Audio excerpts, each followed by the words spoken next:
ناظرین، آج میں آپ کے سامنے کچھ حقائق پیش کرنا چاہتا ہوں اور آپ کو غور و فکر کی دعوت دینا چاہتا ہوں، خصوصاً مرزا جیلمی کے فالورز کو، کہ آخر کیا وجہ ہے کہ انجینئر مرزا محمد علی جتنی تنقید صحابہ کرام علیہم الرضوان اجمعین اور ائمہ مجتہدین بزرگان دین پر کرتا ہے، اکابرین امت پر کرتا ہے، اتنی تنقید یہ قادیانیت بھی نہیں کرتا۔ حالانکہ ان کا موازنہ کرنا ہی میرے نزدیک بے ادبی ہے کہ کہاں وہ جن کی شان قرآن اور حدیث میں بیان اور کہاں قادیانیت جو سراپا کفر ہے،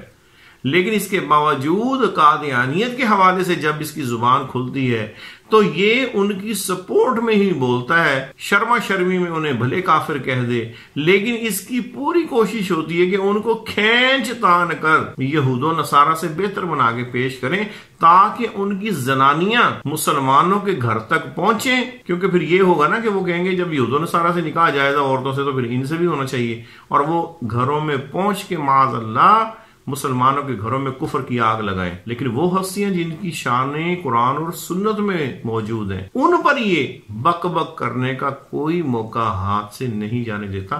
آخر کیا وجہ ہے؟ ایسا کیوں ہے؟ آخر کیا وجہ ہے کہ مرزا جہلمی کو اگر کوئی تکلیف پہنچے تو قادیانی بے آرام اور بے چین ہو جاتے ہیں؟ ان کی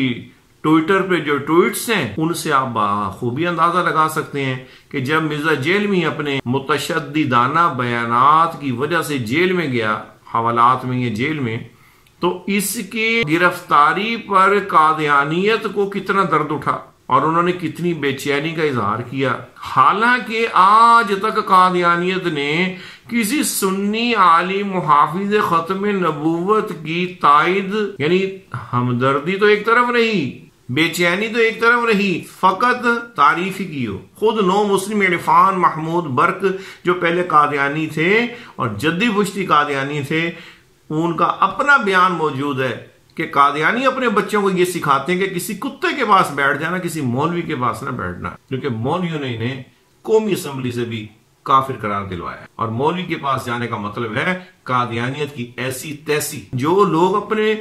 بچوں کو بچپن میں یہ تربیت دیں وہ سر مرزا چڈو جیسوں کی ہمدردی میں بے چین ہو جائیں تو سر سوال تو کھڑا ہوتا ہے نا، آخر وجہ کیا ہے؟ اور جس انداز میں قادیانی مرزا جیلمی کا تذکرہ کرتے ہیں وہ انداز بھی حیران کرنے والا ہے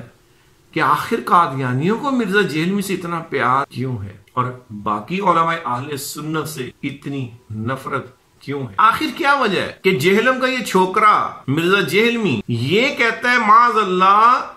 اللہ کہ حضرت خواجہ معین الدین چشتی اجمیری علیہ رحمہ مرزا غلام قادیانی سے بھی بدتر معاذ اللہ کافر ہیں؟ کیوں کہتا ہے ایسا؟ وہ خواجہ صاحب کہ جن کی ولایت تواتر کے ساتھ ثابت ہے، اور یہ میں اپنی پچھلی ویڈیو میں اس حوالے سے بیان کر چکا ہوں، اور دوسری طرف مرزا غلام قادیانی کہ جس کی روحانی خزائن کی 23 جلدوں میں کفر اس طرح بکھرا ہوا ہے ہر صفحے پر، جس طرح گٹر کا ڈھکن اٹھاؤ تو لال بیگ بکھرے ہوئے ہوتے ہیں، حشرات الارض بکھرے ہوئے ہوتے ہیں۔ جس نے خدا ہونے کا دعویٰ کیا، خدا کے بیٹے ہونے کا دعویٰ کیا،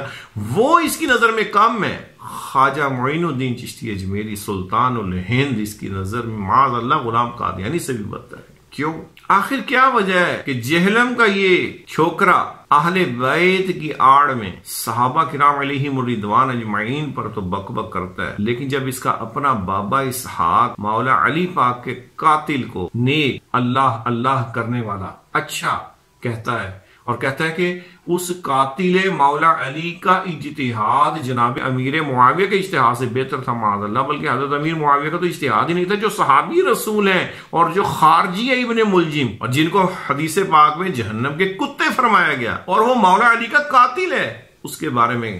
اس کا بابا اسحاق جس کو یہ وقت کا امام حسین کہتا ہے، وہ کہتا ہے وہ تو بندہ ہی اللہ اللہ کرنے والا تھا، اجتہاد تو اس کا ہے، نیک تھا بندہ۔ اس کے باوجود یہ اپنے باب اسحاق کے خلاف نہیں بولتا، لیکن بزرگان دین، محدثین، تابعین، صحابہ کرام ان کے خلاف بکبک کرتا رہتا ہے۔ یہ سر کون سی محبت ہے؟ سر اسے کسی سے محبت نہیں ہے، اسے صرف اپنے ایجنڈے اور اپنی ایجنٹی سے محبت ہے، جس کا جیتا جاگتا ثبوت قادیانیوں کی اس کے لیے فیور ہے اور اس کی قادیانیوں کے ساتھ فیور ہے۔ آخر کیا وجہ ہے مرزا غلام قادیانی کی طرح یہ اپنی 10/20 کی کوٹھڑی سے باہر نکل کر علماء اہل سنت کا سامنا نہیں کرتا؟ اب اس کی مخالفت میں یہ جو مرضی کہے کہ پہلے آپس میں کر لو، یوں کر لو، وہ کر لو، او بھائی اس چیز کو چھوڑو، دعویٰ تیرا ہے، دلیل تیرے ذمے ہے اور مدعا علیہ ہم ہے، ڈیفینس ہم نے کرنا ہے نا۔ یہ تو نہیں ہوتا کہ کورٹ کے اندر اگر کسی ایک عدالت میں کیس چل رہا ہو تو جج کہے کہ پہلے اپنے باقی کیس نپٹا لو پھر میرے پاس آنا۔ ہر کیس کا ایک الگ معاملہ ہے اور تیرے ساتھ تو ہر شخص تیار ہے، ہر طبقہ تیار ہے کہ یہ ہمارے سامنے آ کر بیٹھے۔ کیا وجہ ہے؟ اور پھر اوپر سے اس کے لیے شرط کیا رکھتا ہے کہ میں ایک شرط پہ مناظرہ کر لوں گا لیکن ثالث کوئی کافر ہو، معاذ اللہ۔ یعنی اس کو بھی پتا ہے کہ اگر میری بچت ہوئی تو وہ کسی کافر کے ہاتھوں ہی ہونی ہے، اسلام کا نام لینے والے کے ہاتھوں میری بچت نہیں ہو سکتی۔ اور یہی بات یہ تفسیر قرآن کے بارے میں کہتا ہے کہ قرآن پاک کی صرف وہی تفسیر قابل قبول ہے جو کسی غیر مسلم نے معاذ اللہ کی ہو۔ نہ اس نے یہ کہا کہ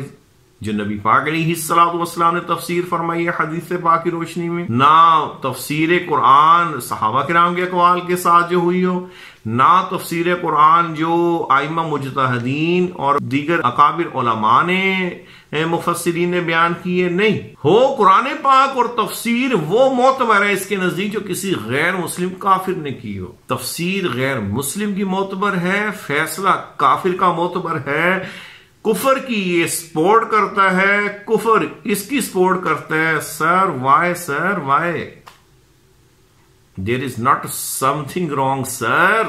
there is totally wrong۔ سوچئے، یعنی جن اکابرین نے ہم تک قرآن اور سنت پہنچائی، ہمارے پاس تو کوئی دلیل نہیں ہے نا اس کی جج کرنے کی، ہمیں کیا پتا، نہ ہم نے نازل ہوتے دیکھا قرآن پاک، نہ نبی پاک علیہ الصلوۃ والسلام کو حدیث مبارکہ فرماتے سنا،